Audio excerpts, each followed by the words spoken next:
Olá, meus amigos, como estão? Sejam bem-vindos, onde vamos falar então sobre os verbos ser e estar. Por quê?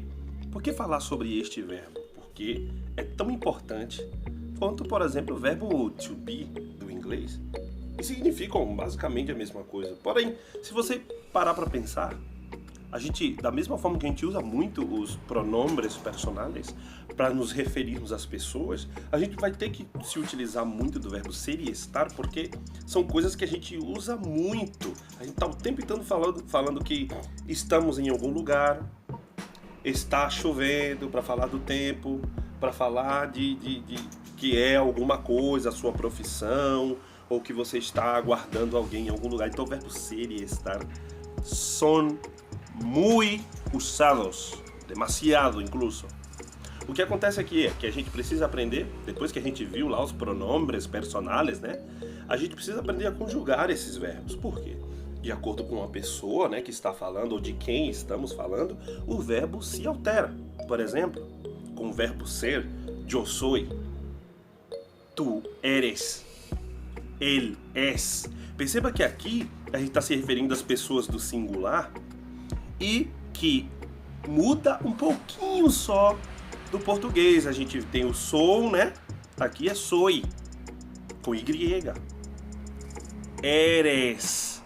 Em português seria tu és. E por que, Tiago, que você está falando tanto dessa questão gramatical? É para você se apegar à ideia de que utilizar os verbos corretos no espanhol pode muitas vezes substituir os pronombres personais. Por exemplo, soy professor de espanhol. Eu não precisei colocar o yo. Você já sabe que o soy se refere ao yo. Estávamos no él, ella e usted vão receber o mesmo verbo. Es. Él, ella ou usted es mi amigo. Nosotros somos. Ó, que similaridade com o português. Nosotros somos jugadores de fútbol. Vosotros sois. Vá se acostumando com esse sois. Se utiliza muito vosotros no espanhol, de modo que o sois, em várias situações, não se utiliza nem do pronome. E aí as pessoas falam, sois mis amigos ou não? Porque se sois está se referindo a tu, né, a pessoa com quem eu estou falando, e mais pessoas. Então, sois. Ellos, ellas ou ustedes, uma situação já do plural, a gente está se referindo aqui, vai utilizar o verbo ser para son. Então, você deve estar se perguntando sobre a utilização desse en no fim de uma sílaba, né? Son, son, a língua vai para o céu da boca. Son, son, e não som, som, son, son, ok? Ellos son estudiantes de espanhol. Situações que a gente está acostumado a usar no português e no espanhol não vai funcionar. Por exemplo, para você dizer que estou com fome, você não diz estou com hambre. A palavra hambre, tá? Você vai, para dizer que está com fome, você usa o verbo tener ou ter. Então, tengo hambre ou tengo mucha hambre. Ou você pode simplesmente dizer que estou hambriento. É uma forma de você dizer que está faminto, porém, com o verbo estar do espanhol, você vai usar o tengo hambre e não estou com hambre. Vamos conjugar aqui e a gente já vai observar outros detalhes sobre esse verbo estar. Então, eu estou, não estou. Tu estás estudando espanhol. Ele, ella ou usted. Então, se eu for perguntar para usted, perceba que eu falo do mesmo jeito que eu falaria para ele ou ele.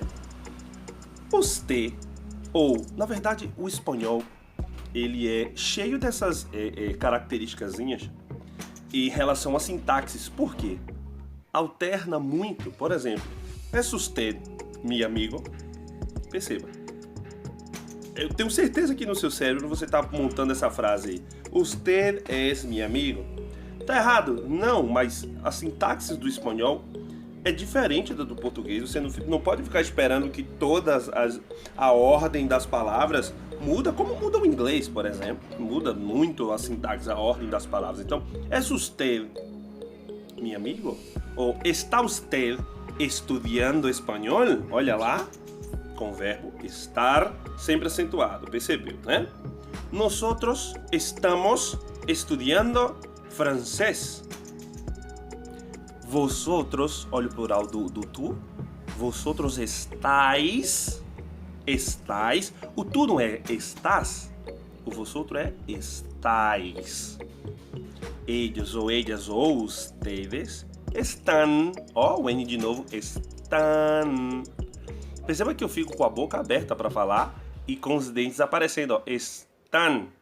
Tan. Não estão. Ó o movimento labial como fica.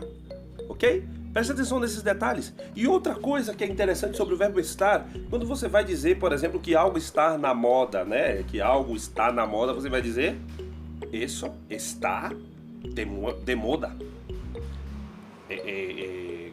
Camisa amarilla está de moda. É verano. Então, não é está na moda, senão está de moda. Não é estou com hambre, senão tenho hambre. Aqui já não é o verbo estar. Então, vale a pena observar essas situações aí e praticar. Sempre observando, ver se ainda tem alguma dúvida. Tenta retirar essas dúvidas, volta aqui, tá certo? O vídeo para você compreender e pratica, principalmente também a fala. Espero que vocês tenham compreendido. Hasta la próxima!